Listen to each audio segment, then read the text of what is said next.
Meu irmão, minha irmã, abra a sua Bíblia, primeiro livro dos Reis, 1 Reis, capítulo 19.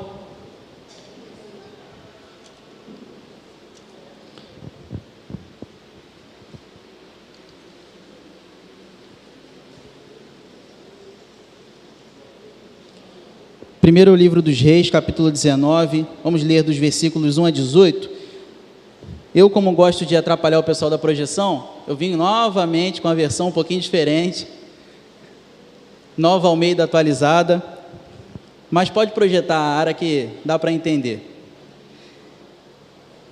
Capítulo 19, primeiro livro dos Reis, versículos 1 a 18, você pode permanecer assentado.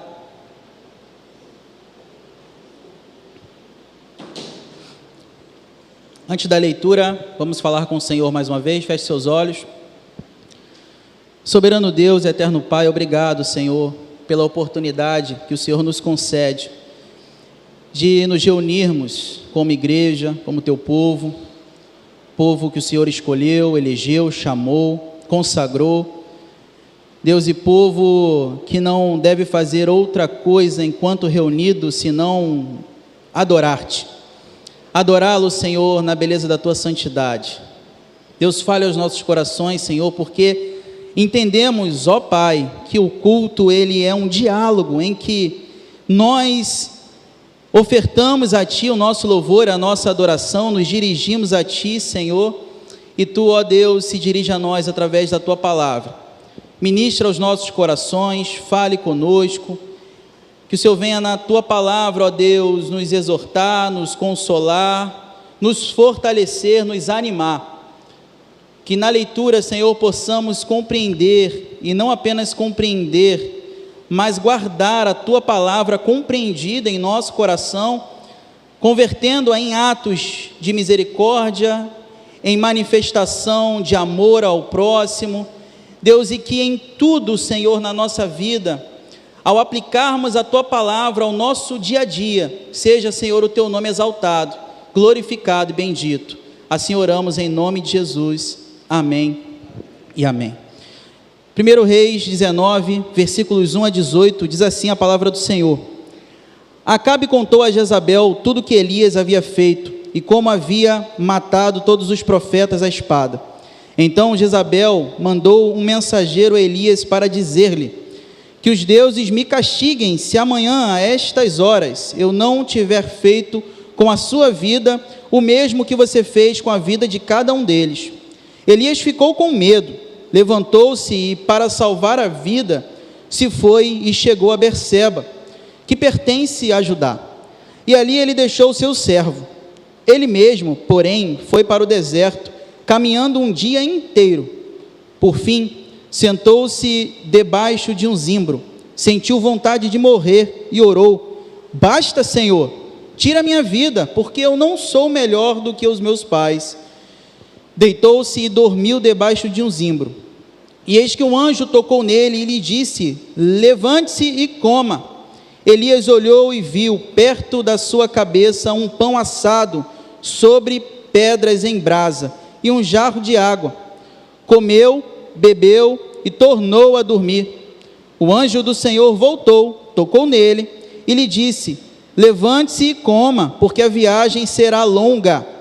Então Elias se levantou, comeu e bebeu, e com a força daquela comida, caminhou 40 dias e 40 noites até Horebe, o monte de Deus.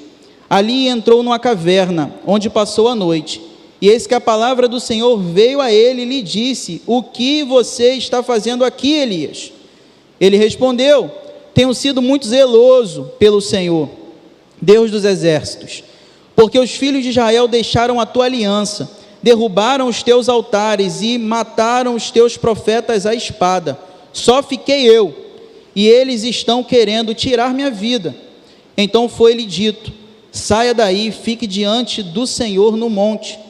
Eis que o Senhor estava passando, e um grande e forte vento fendia os montes e quebrava as rochas diante do Senhor. Mas o Senhor não estava no vento. Depois do vento houve um terremoto, mas o Senhor não estava no terremoto.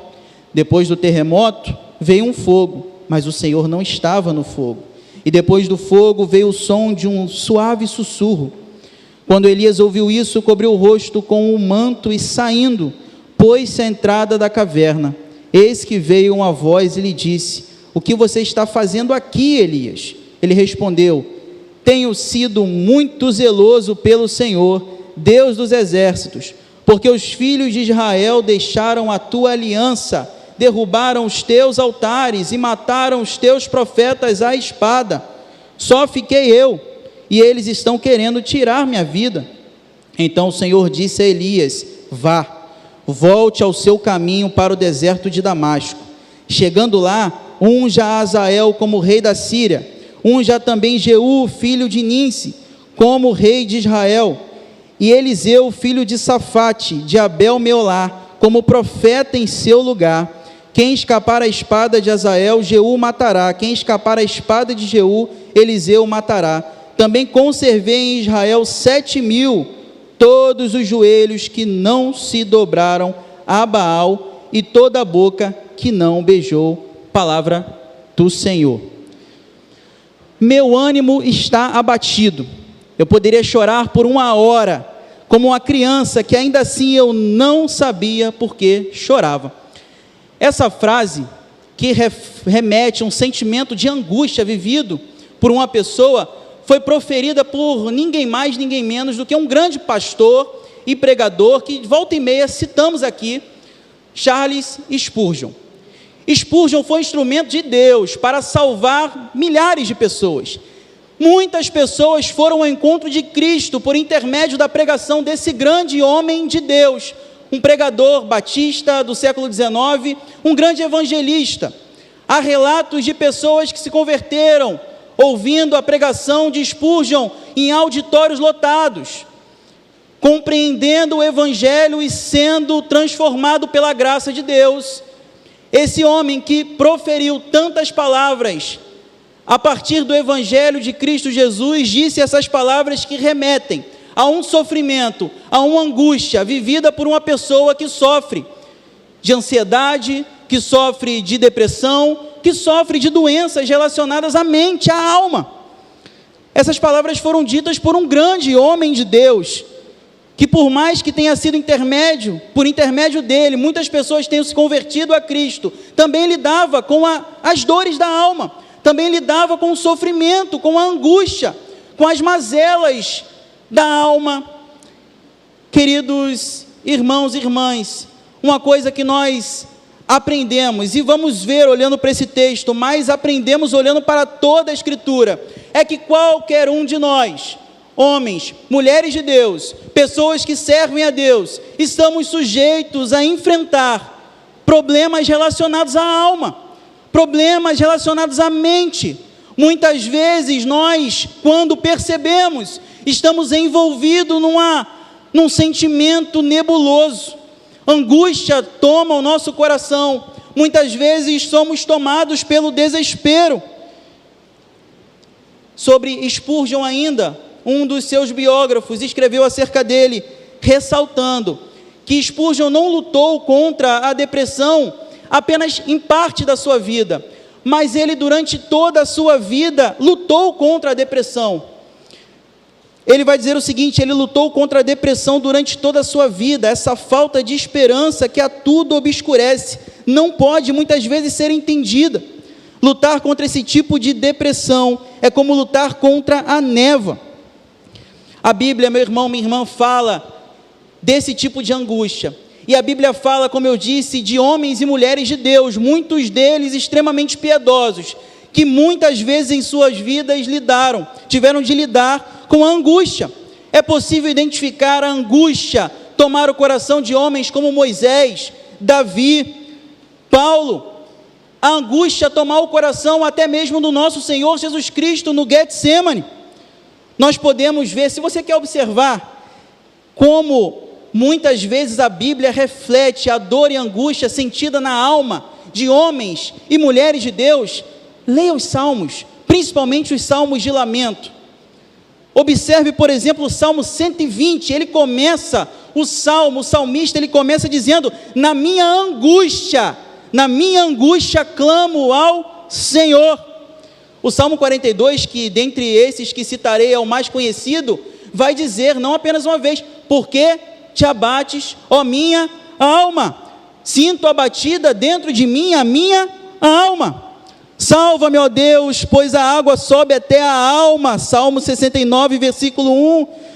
Pois a minha alma está farta de males. Salmo 88, versículo 3. Eu poderia ficar aqui citando diversos salmos em que o salmista, expressando clamor, adoração, exultação a Deus, também manifesta as angústias da sua alma, os sofrimentos que afligem a sua mente, o seu coração, a sua alma.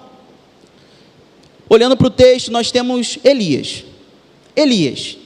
o profeta, um profeta de Deus, Elias o tesbita, e apenas isso, porque no capítulo 17 do primeiro livro de Reis, um pouquinho antes do texto que nós lemos, nós temos Elias entrando na história, na narrativa bíblica, mas pouco se sabe sobre a sua infância, pouco se sabe sobre a sua descendência, sobre a sua juventude.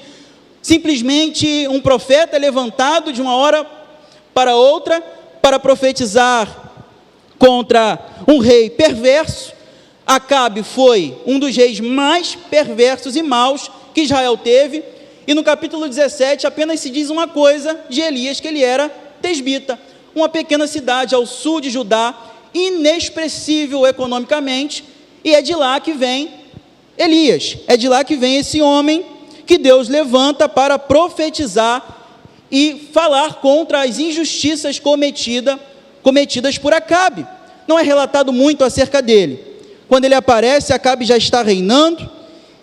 Então Elias o tesbita, capítulo 17, versículo 1 diz: dos moradores de Gileade disse Acabe: tão certo como vive o Senhor, Deus de Israel, perante cuja face estou, nem orvalho nem chuva haverá nestes anos, segundo a minha palavra.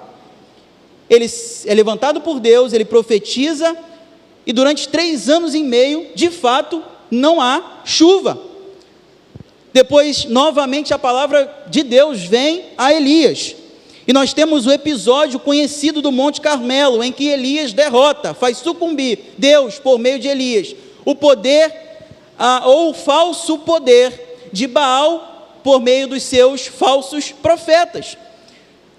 Elias passa por uma experiência assombrosa, algo assustador, digamos assim, aos olhos humanos. Elias, até mesmo antes do episódio que nós estamos lendo, ele é usado por Deus para ressuscitar uma criança, o filho da viúva de Sarepta. E aí agora, quando a gente começa a ler o capítulo 19, é interessante a gente observar isso, porque se a gente para no capítulo 18, o que a gente tem é a perspectiva de alguém que é um super-homem. É muito interessante a gente perceber isso. Uma vez dando aula na escola dominical para a classe da SAF, para a classe de mulheres, eu disse isso, como a Bíblia é brilhante, não apenas pela sua unidade, pela beleza do que está escrito e pelo que ela revela, mas é brilhante porque mostra falhas, desafios, erros de grandes homens e mulheres de Deus, porque se a gente está diante de testemunhos de pessoas impecáveis, o que a gente pensa? Então eu estou perdido, o que eu vou fazer? Eu não tenho nada, eu não sou como fulano.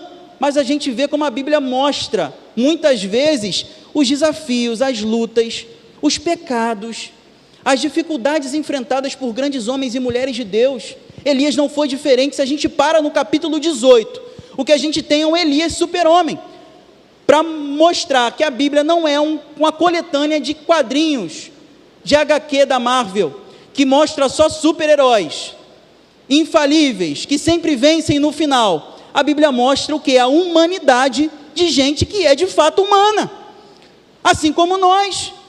Quem aqui não sofre? Quem aqui não peca? Quem aqui não cai? Quem aqui não precisa ser muitas vezes erguido por Deus do meio do lamaçal da angústia e do pecado?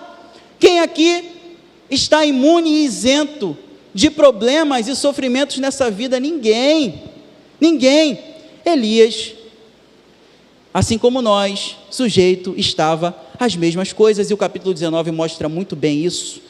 O capítulo 19 mostra o profeta de Deus, que encarou mais de 400 profetas de Baal, aquele que por intermédio da sua instrumentabilidade, Deus ressuscitou uma criança que estava morta, agora diante de uma palavra de Jezabel, esposa de Acabe, responsável, ela era responsável pelo culto a Baal em Israel.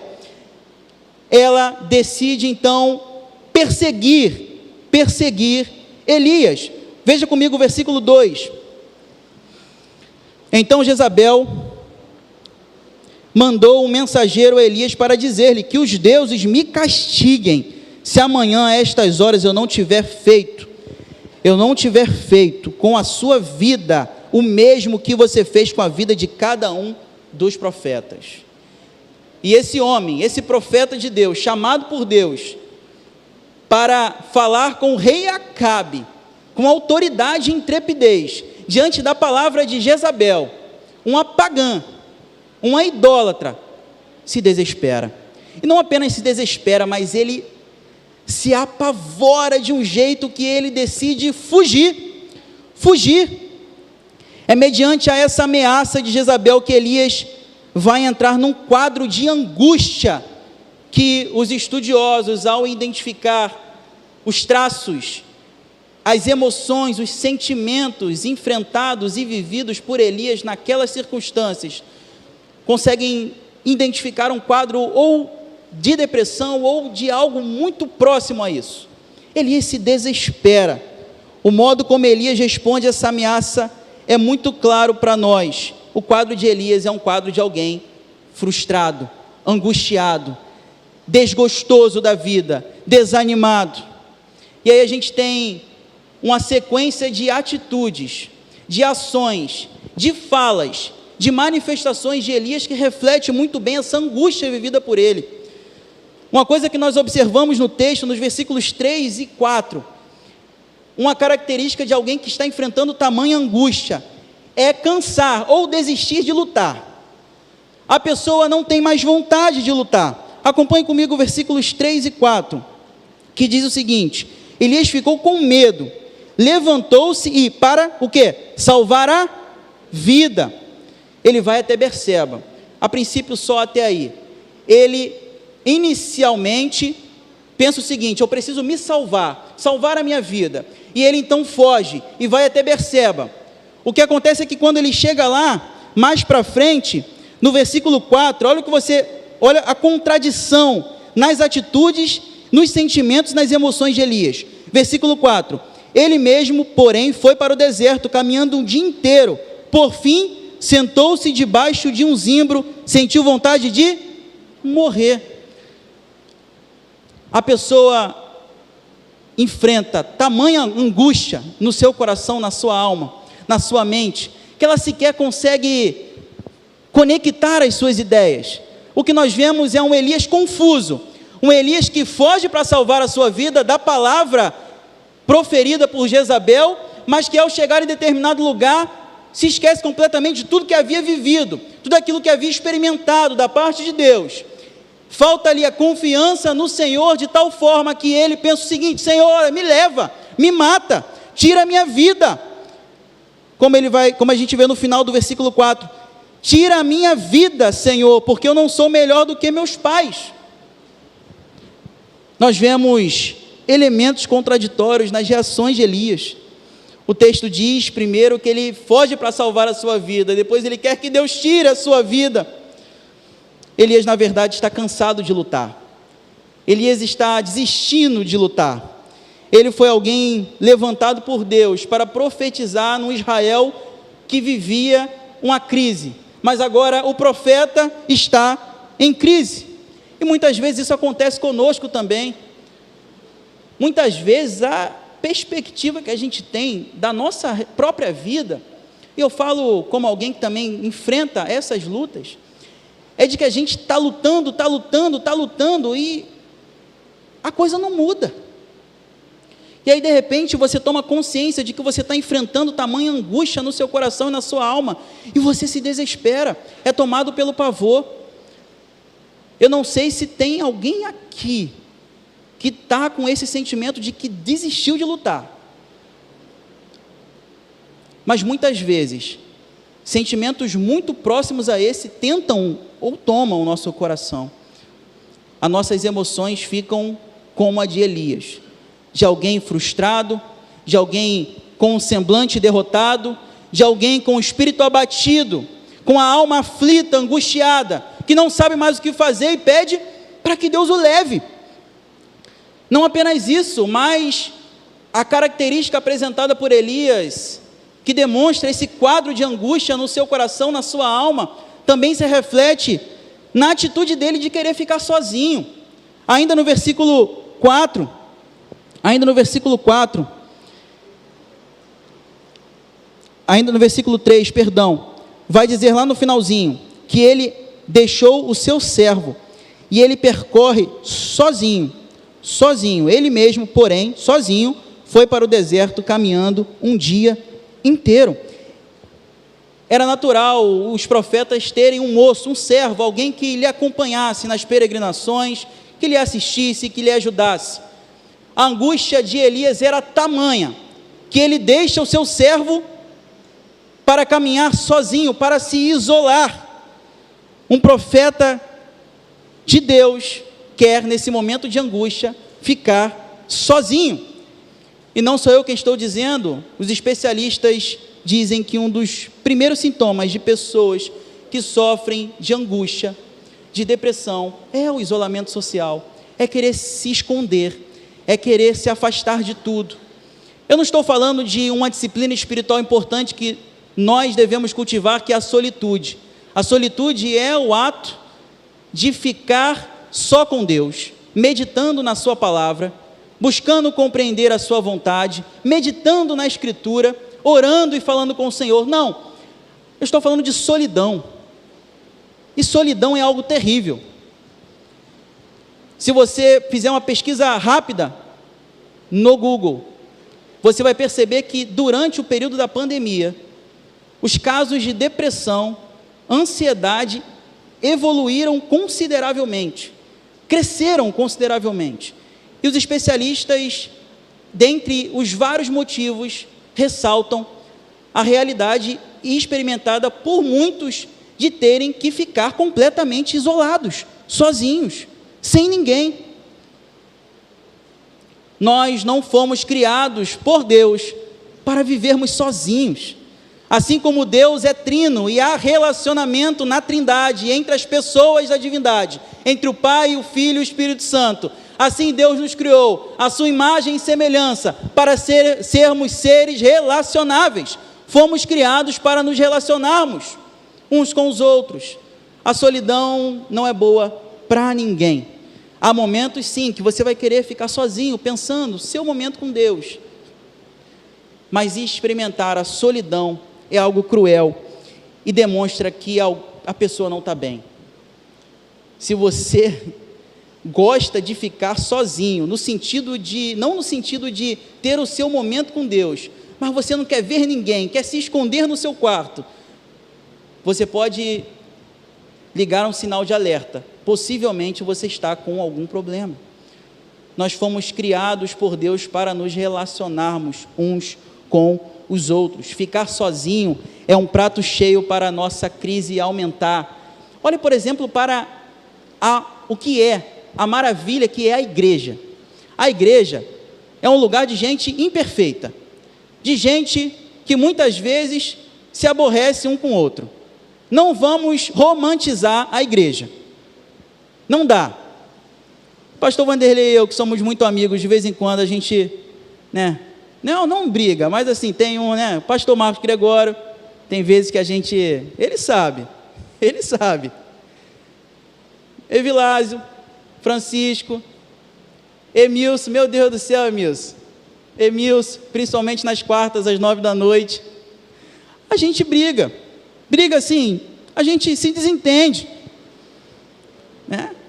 Igreja não dá para romantizar, não é um lugar perfeito, mas igreja é o lugar onde pecadores redimidos, salvos pela graça de Deus, que são chamados por Deus para viverem novidade de vida, se fortalecem mutuamente, ajudam um ao outro. adoram a Deus uns com os outros, apoiam uns aos outros. A Bíblia não omite também as dificuldades internas que a igreja enfrenta, mas a Bíblia em nenhum momento fala que igreja é ruim. Igreja é a manifestação do reino de Deus aqui nessa terra. Igreja é lugar para eu e você. Igreja é lugar para qualquer pessoa, ainda que ela se considere a mais indigna. Igreja é o lugar de reunião e congregação dos santos. Santos não porque são impecáveis, mas porque foram chamados por Deus para viverem uma novidade de vida. E isso também diz respeito ao relacionamento, que não apenas se limita ao nosso relacionamento com Deus, mas se estende aos nossos relacionamentos entre irmãos, amigos, pessoas que são chamadas por Deus também para serem colocadas em nosso caminho para nos fortalecer e admoestar e nos consolar quando estivermos tristes.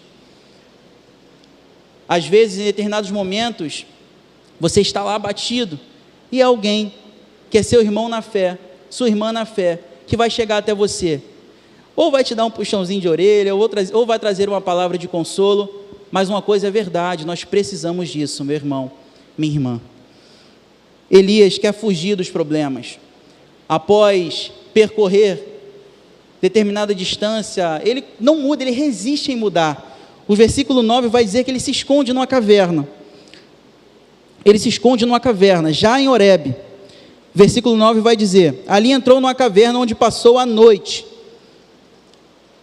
Elias vai para a caverna porque ele quer fugir dos seus problemas. Muitas vezes, de forma muito semelhante, agimos nós. É difícil encontrar uma caverna hoje facilmente, mas a gente faz do nosso quarto muitas vezes uma caverna, um lugar para a gente se esconder de tudo, de todos, como se pudéssemos até mesmo nos esconder do próprio Deus.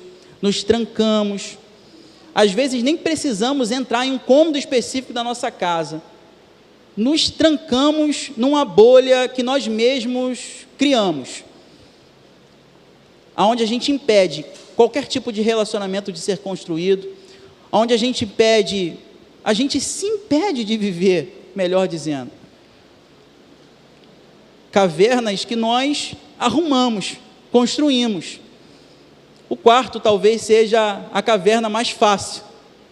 Quantas vezes eu mesmo não preferi me trancar sozinho no quarto, achando que aquilo ali seria a solução do meu problema. Na verdade, o que eu estava fazendo apenas era adiando a resolução do meu problema, tentando, como alguém que joga a sujeira debaixo do tapete, esconder a minha dor, o meu sofrimento, em vez de correr para quem pode nos socorrer, que é o nosso Deus. Quantas vezes nós não agimos assim? E outra característica também que nós vemos no versículo 10 e também no versículo 14, é que Elias, assim como muitas pessoas que enfrentam a dor da angústia, é de alguém que não consegue enxergar nada além do seu próprio problema, e maximiza, potencializa o seu problema. Veja o versículo 10 comigo, que é a mesma coisa que está no versículo 14. Ele vai dizer o seguinte para Deus: olha, tenho sido muito zeloso pelo Senhor, Deus dos exércitos, porque os filhos de Israel deixaram a tua aliança, derrubaram os teus altares e mataram os teus profetas. A espada, só fiquei eu, e estão querendo tirar-me a vida. Ele vai dizer o seguinte: olha, eu estou sozinho, eu fiquei só, ninguém está comigo. O que Elias está dizendo para o Senhor, que se manifesta ali diante dele, na sua palavra, é mais ou menos isso. Olha, ninguém está sentindo o que eu estou sentindo, ninguém sofre como eu estou sofrendo, ninguém sofre como eu sofro, ninguém carrega essa dor que eu carrego.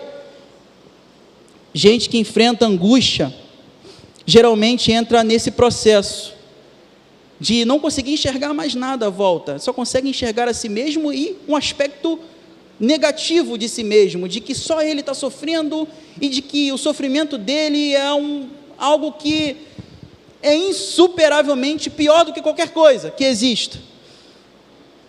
Esse é Elias, o profeta de Deus, chamado por Deus para profetizar contra Acabe, o profeta que ressuscitou a criança, filho da viúva de Sarepta, que derrotou os profetas de Baal. Esse é o Elias do capítulo 19, angustiado, desesperado, pedindo a morte, alguém que olha ao redor e não consegue ver nada além da sua própria dor. E essa é muitas vezes a realidade vivida por muitos de nós. Essa é muitas vezes a realidade vivida, talvez não por nós, mas por pessoas próximas a nós, pessoas que nós amamos e queremos ajudar. Essa é a realidade vivida não só por quem não é crente, meu irmão, minha irmã, mas muitas vezes por quem serve a Deus, por quem vive uma vida de busca constante ao Senhor, mas que não está isento a essas consequências da vida. Mas a resposta vem do Senhor. E nós temos não apenas nesse texto os indicativos que mostram um Elias angustiado, mas como Deus trata da angústia de Elias, e como Deus trata também da nossa angústia quando nós a enfrentamos. Como Deus salvou Elias dessa situação, como Deus tirou Elias desse vale profundo. Primeira coisa que nós observamos nos versículos 5 a 8, é que Deus demonstra sustento a Elias, cuidado a Elias. Deus alimenta Elias através do anjo. O versículos 5 a 8, nós temos a narrativa de que, após dormir, um anjo toca nele e diz: levante-se e coma. E de repente Elias contempla aí, à sua volta tem pão e água. Deus alimenta Elias, Deus alimenta o seu profeta, Deus sustenta, assim como sustentou o povo durante a peregrinação no deserto, demonstrando o seu cuidado, a sua graça, a sua misericórdia. Deus demonstra mais uma vez isso, sustentando Elias, trazendo alimento físico, alimento ao seu corpo. Meu irmão, minha irmã, comida preparada pelo próprio Deus, enviada pelo próprio Deus. Deus continua nos alimentando, Deus continua nos sustentando, talvez não literalmente como fez com Elias, mas nos alimentando e nos sustentando pela sua palavra, que é alimento. É na palavra que nós somos fortalecidos espiritualmente, na palavra de Deus nós somos alimentados por ninguém mais, ninguém menos do que o próprio Deus. Lembrando mais uma vez de Spurgeon, uma coisa interessante que Spurgeon fez para lidar com a angústia nos momentos de tribulação que ele enfrentava. Ele colava quadros na parede, aonde ele colocava nesses quadros promessas de Deus prescritas em sua palavra. E no momento em que ele enfrentava angústia no seu coração e na sua alma, imediatamente ele olhava para aqueles quadros e ele lembrava de que ele servia a um Deus que é fiel em suas promessas, um Deus que é fiel para cumprir aquilo que prometeu. E se ele tem promessa de vitória e garantia de vitória a nós, você pode se apegar a isso, e isso com certeza lhe fortalecerá para lidar com suas angústias, seus medos, suas adversidades, assim como ele fez, assim como Elias está aprendendo nesse momento, diante da dor, porque Deus é quem está ensinando a ele como lidar com a angústia. Renove as suas forças, meu irmão, minha irmã, se alimentando da palavra de Deus. Renove as suas alegrias, as suas energias, o seu vigor, o seu ânimo, se alimentando das promessas do Senhor, das promessas que Ele tem para o povo dEle, e você é parte do povo dEle, amém? Você é parte do povo de Deus, se alimente das promessas que a Bíblia, a palavra de Deus, o alimento, traz para mim e para a sua vida. Não apenas isso, não apenas Deus manifestou a sua graça sustentando Elias, mas Deus lembrou Elias dos seus feitos. Essa é uma maneira padrão de Deus nos ensinar e principalmente mudar o nosso quadro. É aquela atitude de Deus de trazer a minha e a sua memória aquilo que Ele já fez por nós. Sabe, quando você pensa assim, não, meu Deus, o que está acontecendo? E aí você começa a lembrar, e aquilo não vem espontaneamente da sua cabeça do nada, é Deus te lembrando daquilo que Ele já fez na sua vida. Olha o que Deus faz um negócio grandioso com Elias. O que quer dizer que não foi fácil. Elias percorreu, você sabe qual é a distância entre Rio de Janeiro e São Paulo? Acho que é aproximadamente Jonas Demilson que deve saber de cor, né? Depende. São Paulo, vamos para a capital. 500, 400 e pouco? Por aí, né? Acho que é por aí. Vamos botar 450 quilômetros. A pé. Distância aproximada entre Horebe, Sinai, o monte de Deus, o lugar onde Deus se manifestou e se revelou ao seu povo, e o lugar aonde Elias se encontrava. Uma distância imensa. 40 dias e 40 noites. Lá foi Elias percorrendo, fortalecido, havia comido, comeu um pãozinho, não era um empadão, mas comeu um pão, bebeu água, começou a caminhar. Não é por nada que Deus tenha levado Elias para aquele lugar. Gente, Horebe, Sinai, o lugar onde Deus se fez conhecido, se apresentou ao povo, manifestou o seu caráter santo através da expressão da lei. O que Deus estava querendo relembrar a Elias? De que ele é fiel, de que ele chamou o povo, e chamou esse povo não para deixar o povo perecer, que ele chamou esse povo não para largá-lo de mão, para que Elias lembrasse das maravilhas que Deus já havia feito no deserto. Um povo belicamente inferior à maioria dos povos que enfrentou, muitas vezes triunfando e deixando de triunfar quando era infiel, porque Deus, ele em nenhum momento foi infiel. Deus traz à memória de Elias tudo isso. Horebe é o monte de Deus, foi ali que o Senhor se revelou como Deus de Israel. Ele diz o seguinte: Elias, eu ainda sou esse Deus, eu ainda sou esse Deus. Quando você, meu irmão, minha irmã, experimentarem, e eu não desejo isso para você, mas como nós somos corpo de pecado, como nós somos pecadores, temos corpo de pecado, temos, um dia não teremos mais, mas como temos um corpo de pecado, que experimenta sofrimento, enfermidade, doenças, que não apenas são doenças físicas, mas muitas vezes doenças da mente, da psique, da alma. Quando você enfrentar na sua vida sentimentos, emoções que remetam angústia e tragam angústia à sua alma, ao seu coração, lembre-se do que Deus já fez por você, lembre-se do que Deus já fez na sua vida.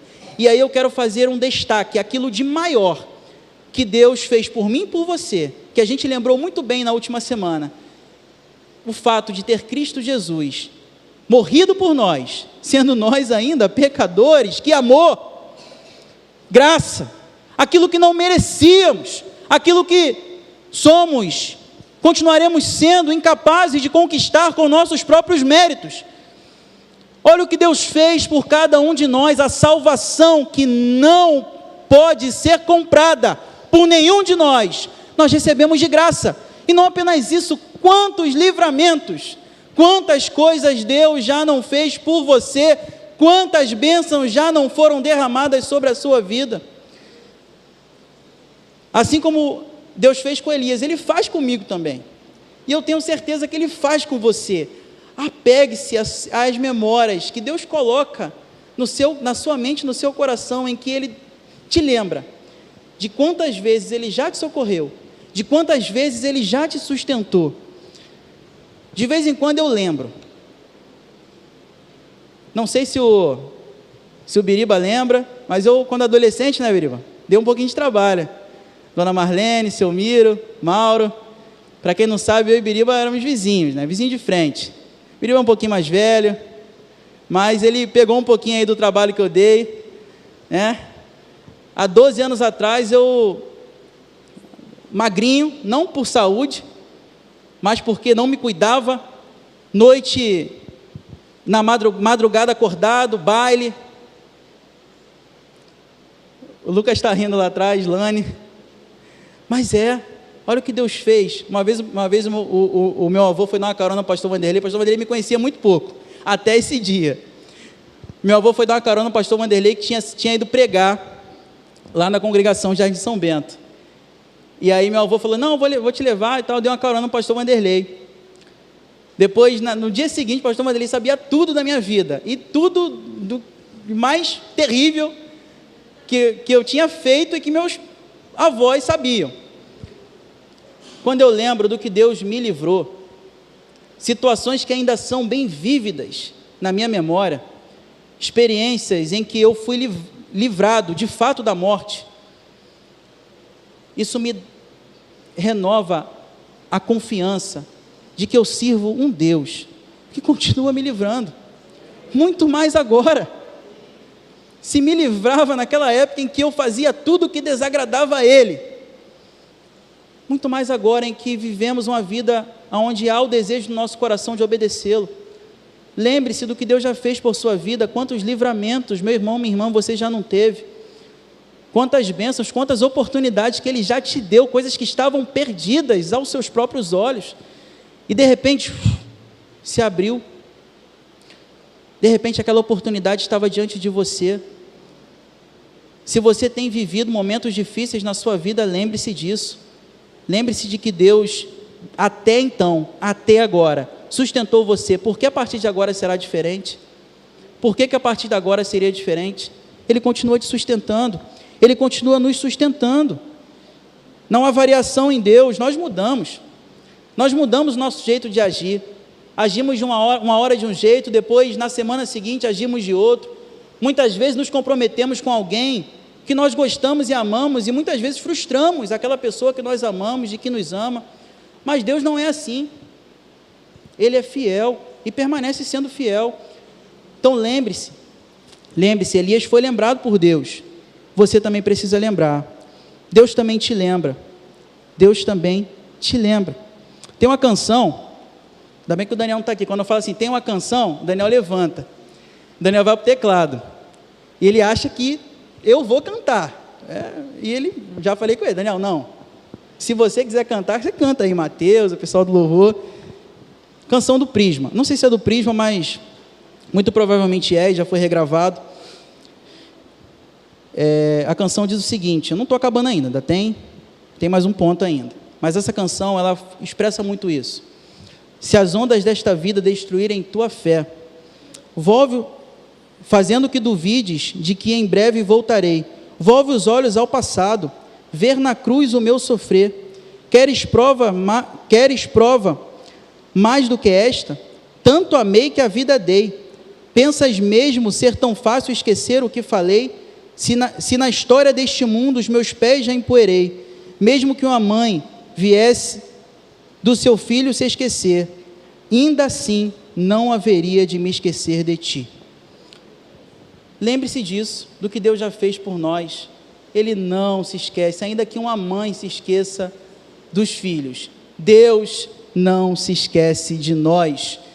A Bíblia fala, Paulo, inspirado pelo Espírito Santo, no capítulo 8 de Romanos, fala que aquele que não poupou o seu próprio filho, antes por todos nós o entregou, porventura não nos dará graciosamente com ele todas as coisas? Olha que amor, aquele que não poupou o próprio filho. Lembre-se de João 3,16, o amor pelo qual Deus nos amou, de tal maneira que deu seu Filho unigênito, para que todo que nele crê não pereça, mas tenha vida eterna. Salvação, e não apenas salvação, mas diversas outras bênçãos que são consequências desse amor de Deus revelado em Cristo Jesus por mim e por você. Ainda demonstrando e ensinando Elias em meio à sua angústia, Deus aparece a Elias como um Deus que reina e como um Deus que se manifesta em qualquer circunstância. Muitas vezes há um equívoco em nós crentes, de que Deus apenas se manifesta em algo que é estrondoso, extraordinário, fora do comum, fora do natural, sobrenatural. É interessante a gente observar como o texto vai se desenrolando, eu quero que você acompanhe comigo, a partir do versículo 11, diz o seguinte: eis que o Senhor estava passando, e um grande e forte vento fendia os montes e quebrava as rochas diante do Senhor. E o texto vai se repetindo, mas o Senhor não estava no vento. Depois do vento houve um terremoto, mas o Senhor não estava no terremoto. Depois do terremoto veio um fogo, mas o Senhor não estava no fogo. E depois do fogo veio o som de um suave sussurro. Um suave sussurro.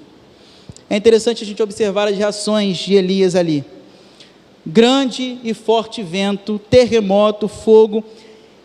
Na verdade, olhando para o que a gente sabe de Elias até agora, é o que Elias conhece, sabe de Deus, de um Deus que é estrondoso em poder e que manifesta o seu poder dessa maneira. Veja o que aconteceu: ele ora e a chuva para, por 3 anos e meio. Ele ora e a chuva volta, de forma sobrenatural. O que faltava, ao que parece, o que faltava a Elias, era saber que Deus não é apenas um Deus que se manifesta em eventos sobrenaturais e extraordinários, mas também que se manifesta na brisa suave, no sussurro, quando muitas vezes parece ser um silêncio de Deus e não é. É Deus também te ensinando.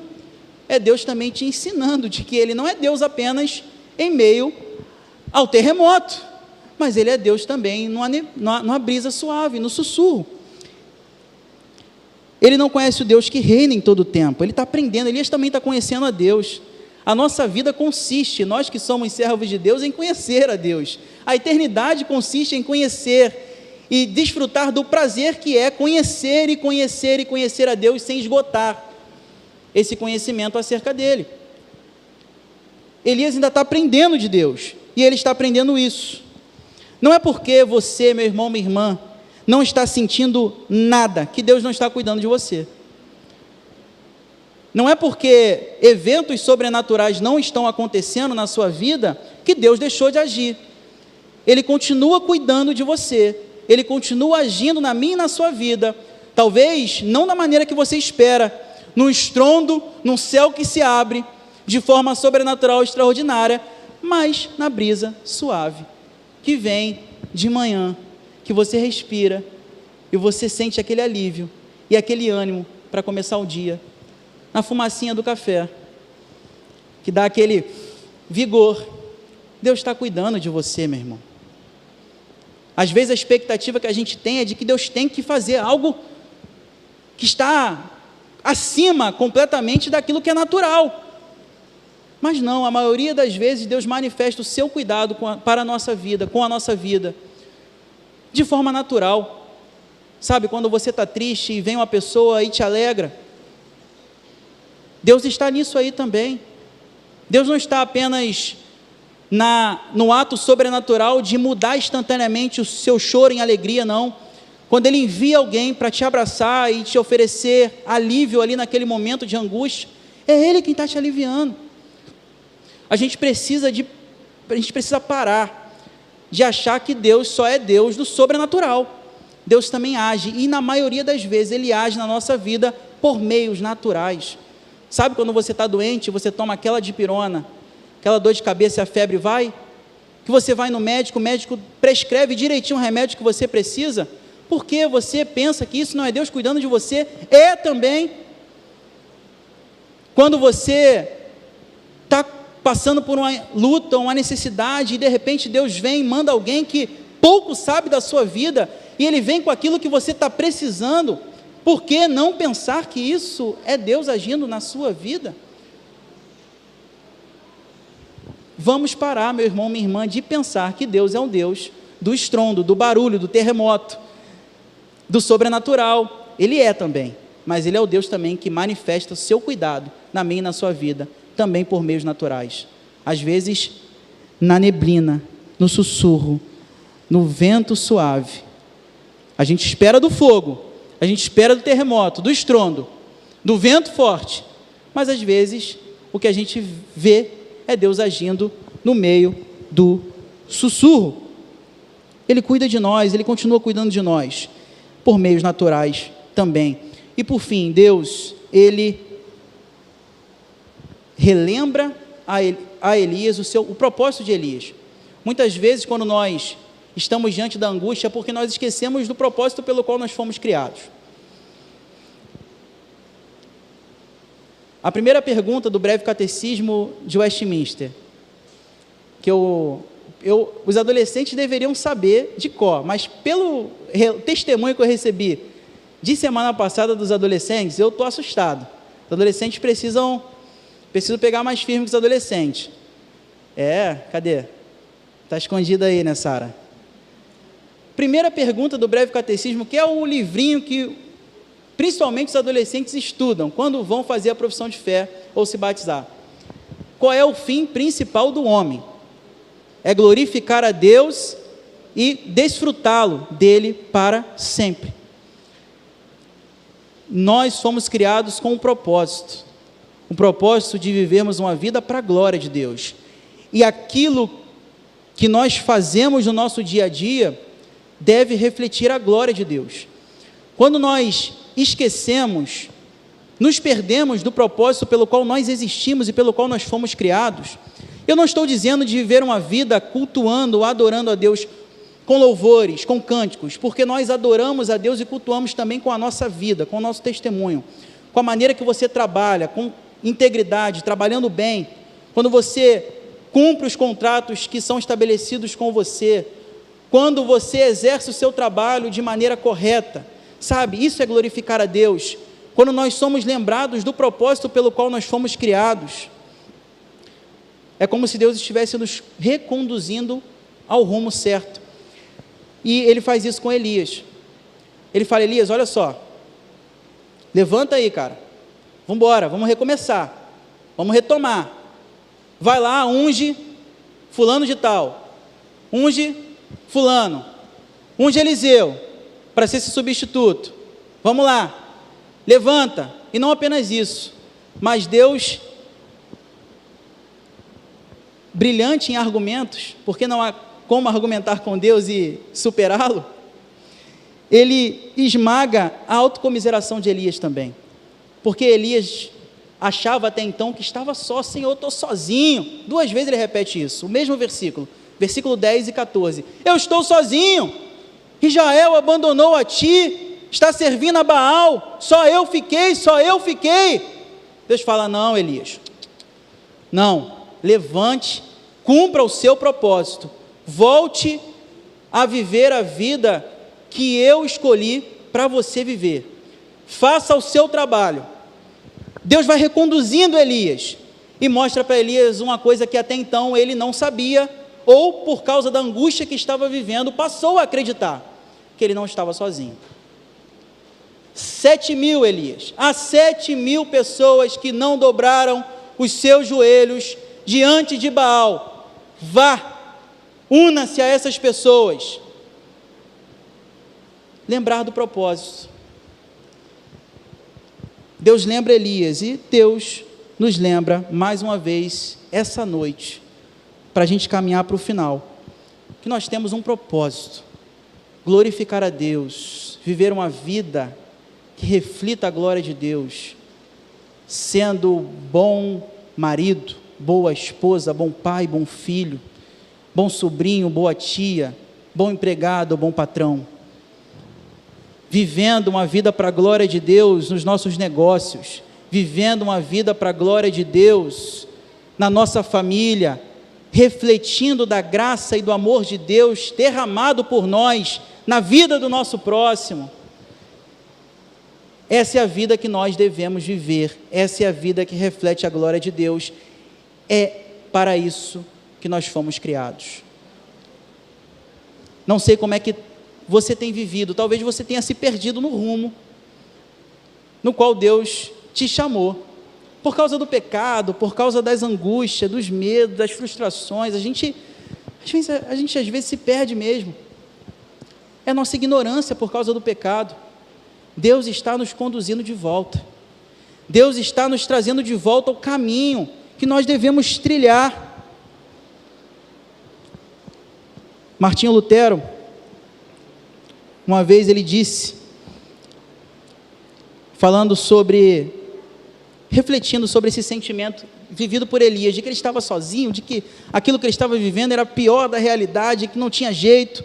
Lutero disse: não fica aí apenas sentado, ou virado de lado, levantando a cabeça e balançando, aí roendo suas unhas, preocupado e buscando uma saída, com nada em sua mente, a não ser como você se sente mal, como você está ferido, que coitado você é. Levante-se, levante suas mãos e olhos para o céu, ore um salmo, ore as promessas de Deus, pois o salmista diz: na minha angústia orei ao Senhor, e Ele ouviu a minha voz. Sabe, se faltar forças para você, garanto que não falta força de você repetir a oração do salmista: na minha angústia orei ao Senhor, e Ele ouviu a minha voz. Ore isso, ore um salmo. Não consigo conectar as ideias na minha mente, estou perdido, Deus.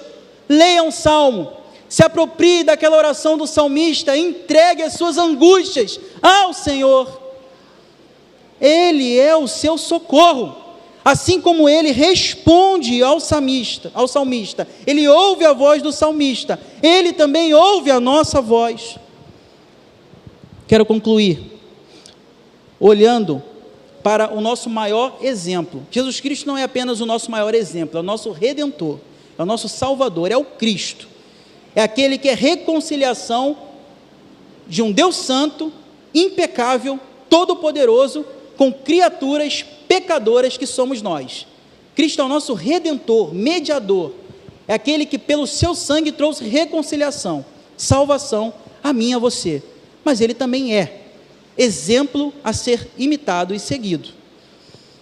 Nosso Senhor Jesus Cristo, lá no Getsemane, diante da morte na cruz, que estava perto, ele enfrenta o pavor da angústia, ele se angustia, ele chega até mesmo a suar, a transpirar sangue. Ele suplica aos discípulos, capítulo 26, versículo 38 de Mateus, o texto diz: então lhes disse: a minha alma está profundamente triste até a morte, ficai aqui e vigiai comigo. Jesus ora por 3 vezes, e o que ele tem como resposta e até mesmo reflete a sua obediência ao Pai, é o seguinte: olha, a morte estava perto. A sua angústia, muitas vezes a gente lida com angústia e a gente tem uma mudança de cenário depois em nossa vida, e depois a gente pensa: caramba, eu me angustiei por aquilo. Mas Jesus se angustia porque ele é obediente ao Pai, obediente até a morte. Ele se angustia e depois ele é preso. Ele se angustia, ele é preso e ele é crucificado. Ele se angustia, ele é preso, ele é crucificado e ele morre na cruz. Tudo bem que ele ressuscita, mas ele experimentou a dor da angústia, transpirou sangue. E é por isso, meu irmão, minha irmã, que hoje ele pode socorrer os que se aproximam dele. Em Hebreus capítulo 2, versículo 18, nos diz o seguinte: pois naquilo que ele mesmo sofreu, Cristo sofreu, ele não apenas sabe sem sentir, ele sentiu. Não é um conhecimento abstrato sobre o sofrimento. Nosso Deus em Cristo Jesus sofreu, pois naquilo que ele mesmo sofreu, tendo sido tentado, é poderoso para socorrer os que são tentados.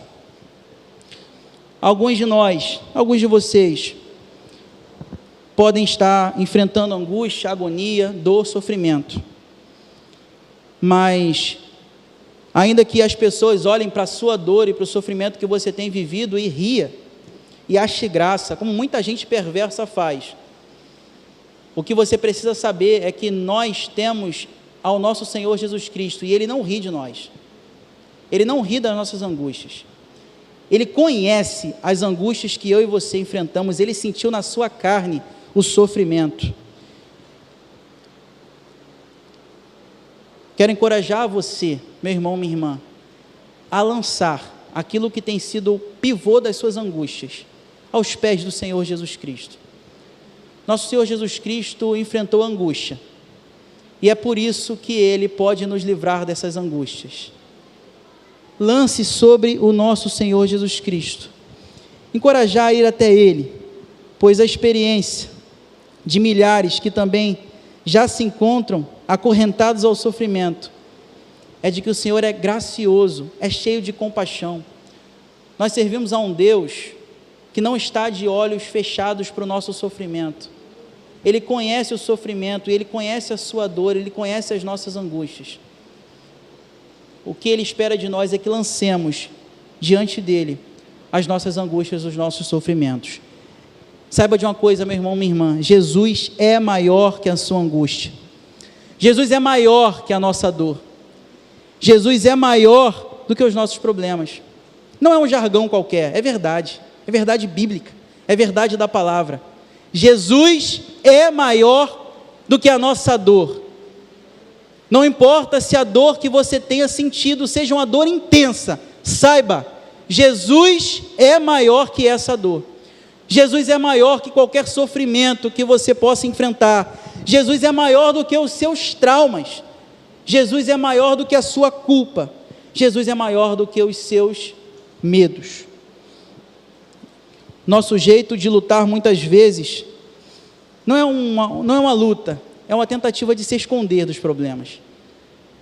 Você e eu, que servimos a Deus, se você sair daqui apenas com isso na sua mente, de que nós não precisamos nos esconder, que você saia daqui aprendendo que você serve a um Deus revelado em Cristo Jesus, que conhece o que é sofrer e que cuida de você.